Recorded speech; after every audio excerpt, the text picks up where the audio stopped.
बेवकूफ़ों की यह बस्ती आज से सैकड़ों बरस पहले कुआकाफ के पास थी, लेकिन अब वहां इसका नाम और निशान तक मौजूद नहीं। बस्ती के रहने वाले अपनी जहालत और बेवकूफ़ी की वजह से सारी दुनिया में मशहूर थे। अचंभे की बात यह थी कि उन्होंने अपनी जिंदगी में बलि कभी नहीं देखी थी और वो बलि के नाम, इसकी शक्ल से भी बिल्कुल नावाकिफ थे। इसका नतीजा ये निकला कि बस्ती चूहों से खिंचाखच भर गई। जिधर देखो चूहे ही चूहे, उधर चौहे उधर चौहे। कोई घर ऐसा न था जो उनसे आबाद न हो। लोग इस कदर परेशान थे कि वो हर कीमत पर उनसे जान छुड़ाना चाहते थे। उन्होंने कई मर्तबा इकट्ठे होकर इस बारे में मशवरे भी किए, लेकिन नतीजा वही ढाक के तीन पात। कोई मुनासिब तरकीब समझ में न आई। एक दिन शाम के वक्त एक मुसाफिर बस्ती में दाखिल हुआ, सराय में रात गुजारने के लिए चला गया। मिस अफरा के लाना था। इसके साथ एक खूब मोटी पली हुई बली भी थी। ये बली चूहों का शिकार करने में बड़ी माहिर थी। चूहे सराय में हर तरफ छलांगे लगा रहे थे।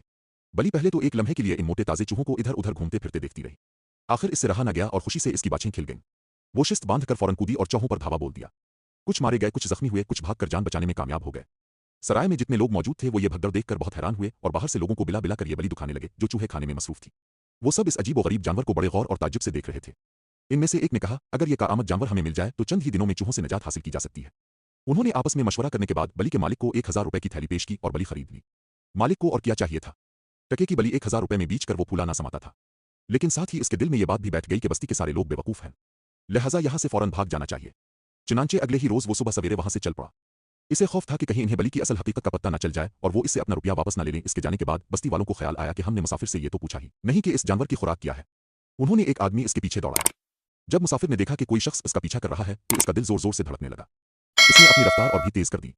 इस आदमी ने चलाकर किया, ओ मियां ओ भाई, हमें इस जानवर की खुराक तो बताते जाओ।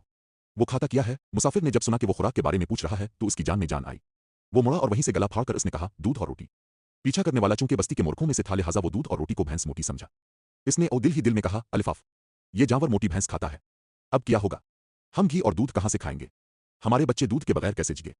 इसी परेशानी में वो बस्ती में पहुंच गया। जब बस्ती वालों ने यह माजरा सुना तो वो भी बहुत परेशान हुए। सारे मूर्ख मशवरा करने लगे कि मोटी भैंसें तो चंद ही दिनों में खत्म हो जाएंगी और फिर वो पुतली भैंसें खाना शुरू कर देगी, और जब वो खत्म हो जाएंगी तो बकरे बकरियों की बारी आ जाएगी। जब ये भी खत्म हो जाएंगे तो क्या अजब ये हमें ही खाना शुरू कर दे। ये सुनकर औरतों ने बेतहाशा रोना शुरू कर दिया। उनकी देखा देखी बच्चे भी रोने लगे। बच्चों को रोता देखकर मर्दों ने भी धाड़े मार मार कर रोना शुरू कर दिया।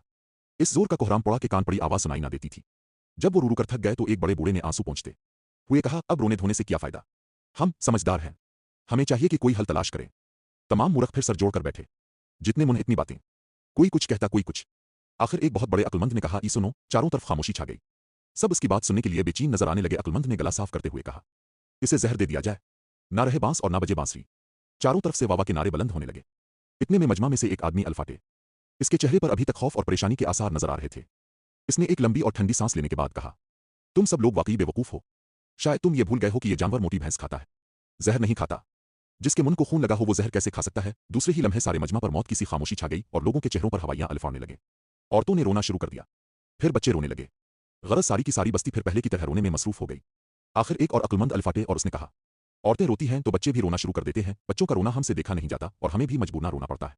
इसलिए औरतों को घरों में भेज दिया जाए ताकि हम लोग खामोशी से कोई स्कीम सोच सकें। और लोग बली से इस कदर खौफजदा थे कि उनमें से एक ने कहा, यह कैसे हो सकता है कि हम बच्चों और औरतों को अकेले घरों को भेज दें? इस खौफनाक जानवर ने मोटी भैंस खाने के बजाय अगर उन्हें खाना शुरू कर दिया तो हम इसका क्या बिगाड़ लेंगे? हाय कैसी मनहूस थी वो घड़ी जब मुसाफिर यहाँ आया और हमने इस जानवर को खरीदा। इस कम वक्त से तो चूहे ही 1000 दर्जे बेहतर थे। आखिर फैसला यह हुआ कि जब तक बली को मारने की कोई माकूल तजवीज समझ में न आ जाए बच्चों और औरतों को कहीं न जाने दिया जाए। सब ने इस बात को पसंद किया और सोच विचार करने लगे। आखिर एक तरकीब उनकी समझ में आ ही गई जिस पर सब ने इत्तेफाक किया और खुशी से नाचने लगे। तरकीब यह थी कि बली इस वक्त जिस घर में है इसे फौरन आग लगा दी जाए। लिहाजा उन्होंने एक लम्हा ज़ाय किए बगैर इस घर को आग लगा दी। जब शोले फैलने लगे और बली ने खतरा महसूस किया तो उसने इत्मीनान से खिड़की से छलांग लगा दी और दूसरे मकान में चली गई। जब उन्होंने बली को शोलों में से सही सलामत निकलते हुए देखा तो वो मारे खौफ के थर थर कांपने लगे और उन्होंने फौरन ही दूसरे घर को भी आग लगा दी। जब बली वहां से तीसरे घर में कूद गई तो उनकी परेशानी और गुस्से में और भी इजाफा हो गया और उन्होंने तीसरे घर को भी जलाकर खाक कर दिया। गरज मकानों को आग लगाने का यह सिलसिला इस वक्त तक जारी रहा जब तक कि सारी बस्ती जलकर राख का ढेर न बन गई।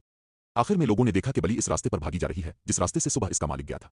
वो लोग ये देखकर बहुत खुश हुए। इस खुशी में उन्होंने एक जश्न मनाया और देर तक एक दूसरे पर जले हुए मकानों की राख डालते रहे। ये कहानी हमें सिखाती है कि जहालत, अफवाह पर यकीन और बगैर समझे फैसला करना सबसे बड़ा नुकसान है। जब इंसान खुद सोचना छोड़ दे और हर बात सुनी सुनाई पर मान ले तो मसला हल होने के बजाय तबाही बन जाता है। ये लोग अगर थोड़ी सी अक्ल से काम लेते, सवाल पूछते और हकीकत जान लेते तो ना बस्ती जलती, ना घर बर्बाद होते। अक्सर औकात दुश्मन हमें नुकसान नहीं पहुंचाता बल्कि हम खुद अपनी बेअक्ली से अपना नुकसान कर देते। अक्ल, तहकीक और सब्र ही हर मसले का असल हल है।